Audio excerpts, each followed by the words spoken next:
Bonjour Thierry, Bonjour Daniel. est-ce que vous pouvez expliquer le nouveau vague d'Opsy? Alors, la nouvelle vague des psys. En fait, il y a un livre qui est sorti il y a quelques années en France qui s'appelait Les nouveaux psys. Ce que j'aimerais faire ici, c'est vous rappeler en fait qu'il y a eu quatre grands changements depuis maintenant 25 ans au niveau mondial, au niveau de comment on approche la psy en général, et que ce sont des changements significatifs. Par rapport à ça, le premier changement qu'on verra, c'est au niveau du corps. Le deuxième changement qu'on verra, c'est au niveau de la conscience. Le troisième changement, c'est au niveau du trauma, de la mémoire, pardon. Et le quatrième changement, c'est comment on affronte le problème, comment on gère le problème ou comment on fait face au problème. Je voudrais d'abord vous remettre dans le contexte historique. Il faut savoir que Freud est né en Autriche sous l'Empire austro-hongrois et qu'en fait il est né au milieu du 19e siècle, vers 1850. Il faut savoir que de son vivant, Freud n'a jamais connu le mot traumatisme, puisqu'il est mort en 1939, et que le mot traumatisme date de 1982, officiellement aux États-Unis. En France, la notion de stress post-traumatique lié à la guerre a été officiellement reconnue par le ministère de la Défense en 1992.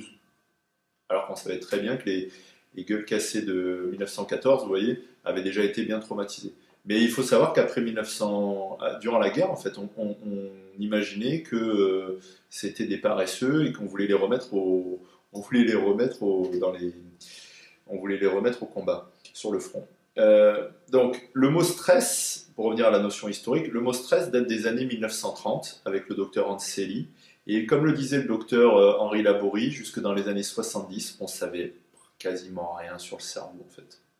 Donc c'est le boom des neurosciences qui fait qu'aujourd'hui, on a vachement évolué, surtout depuis le début des années 90, et qu'aujourd'hui, on va parler vraiment de stress, de manque affectif, etc. Notion aussi importante, le stress de l'attachement lié au manque affectif, ça date seulement de 1988 avec le docteur John Bowlby. Vous voyez, tout ça c'est récent, et donc les mentalités sont en train de changer, mais on a vraiment changé au niveau de la psychologie. Et donc on a changé sur quatre points.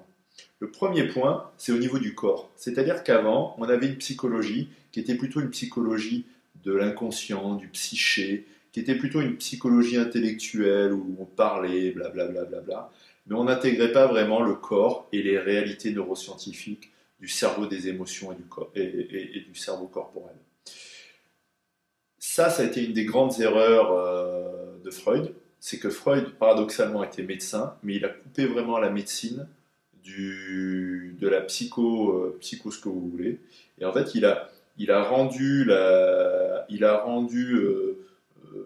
j'allais dire, vide de sa substance physiologique ou vide de sa substance corporelle ou neuroscientifique, la psy en général. C'est-à-dire que aujourd'hui, tous les progrès qui se font au niveau du cerveau des émotions, du cerveau du corps, etc., c'est surtout par les neurosciences et ce ne sont pas des gens qui sont liés à la psychologie ou à la psychiatrie, etc. Vous avez le docteur Eric Kandel, qui est aux États-Unis, qui travaille avec le docteur Joseph Ledoux, qui a dit récemment dans un documentaire qui s'appelle La face cachée de la peur, qui est paru sur Arte, qu'on va avoir, puisqu'il est médecin, on va avoir une nouvelle science qui va apparaître, une nouvelle science qui va rapprocher la thérapie, la médecine, les neurosciences. C'est-à-dire qu'on a vraiment quelque chose qui va se rassembler autour du corps. Ça, c'est la première chose. Et vivement qu'on trouve un nom à cette science, mais on n'a pas encore trouvé. La deuxième dimension par rapport à la nouvelle vague, c'est la conscience. C'est-à-dire qu'avant, on avait une psychologie qui était plutôt du fantasme, de l'inconscient, du rêve, de la pulsion, du désir. On n'était pas dans la conscience sociale, familiale. On était largement dans le déni des réalités sociales. Quand vous voyez notre vidéo sur les 7 blessures du cœur, on voit bien qu'aujourd'hui, en fait, l'Organisation mondiale de la santé fait des études et qu'aujourd'hui, on est beaucoup plus dans la conscience des réalités, des traumatismes, des manques, des abus, des humiliations, du harcèlement, les réalités sociales de la vie et qu'on peut vraiment faire face aux problèmes. Donc, on est passé à quelque chose qui est beaucoup plus, donc, un, corporel, deux, au niveau de la conscience. Troisième point, c'est la mémoire. On travaille beaucoup plus aujourd'hui sur ce souvenir et sur la mémoire. C'est-à-dire qu'on invite les gens à retrouver leur mémoire, à s'engager par rapport à leur mémoire, à leur apprentissage, à leur concentration, pour retrouver leurs ressources, leurs capacités. La mémoire, c'est quoi? C'est la base de votre apprentissage, c'est la base de votre expérience, c'est la base qui va vous donner confiance en vous par rapport à vos capacités, tout ce que vous avez appris, etc. Et donc, en fait, nier la mémoire, oublier son passé, oublier son histoire, ça a un prix. C'est-à-dire que quand vous oubliez vos sentiments, vous vous détachez émotionnellement. Quand vous oubliez votre histoire, eh ben vous perdez aussi votre expérience personnelle. Et donc aujourd'hui, on est vraiment passé de quelque chose qui est de l'ordre de la mémoire, alors qu'avant, on était plutôt dans tendance à, bon allez, passons à autre chose, pardon, on oublie vite. Et troisième point, c'est par rapport à la façon dont la thérapie travaille aujourd'hui. Avant, on était plutôt dans une thérapie du fantasme, de ce qu'on appelle du flying, du rêve, de quelque chose de l'onirique.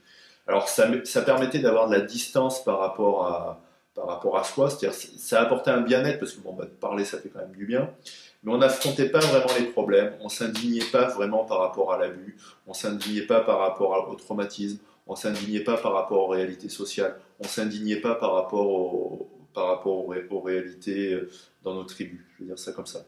Aujourd'hui, on est beaucoup plus dans par exemple quand on regarde le MDR, ou lorsqu'on regarde le MBSR, on est beaucoup plus dans la conscience corporelle et dans la volonté de digérer le traumatisme, de tourner la page, de se libérer de toutes les émotions qui ont été gardées en soi. C'est-à-dire qu'aujourd'hui, on a vraiment compris que la digestion émotionnelle, c'est un processus de deuil où il faut malheureusement réveiller les douleurs du corps pour se réveiller soi-même, mais que c'est un passage en fait pour un mieux-être. C'est-à-dire que plutôt que d'être mal toute sa vie, on invite aujourd'hui les gens à se dire, bon, allez, courage, on y va, on digère ses émotions, on soigne ses bobos plutôt que de se raconter une histoire et de se la mettre de côté. Donc aujourd'hui, on est vraiment dans une approche qu'on appelle la thérapie du stress post-traumatique, ou la thérapie des carences, ou la thérapie émotionnelle du deuil. Et on est vraiment dans quelque chose où on se relève les manches, et puis on y va, alors qu'avant on était plutôt dans quelque chose de consensuel, politiquement social et familialement correct, quoi. Où bon, ça allait bien, mais bon, comme le disait Woody Allen, j'ai parlé pendant 20 ans, maintenant je sais pourquoi je vais mal, mais bon.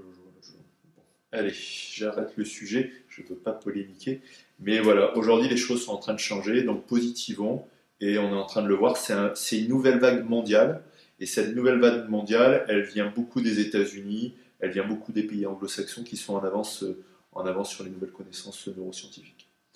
Voilà Daniel pour aujourd'hui. Merci Thierry.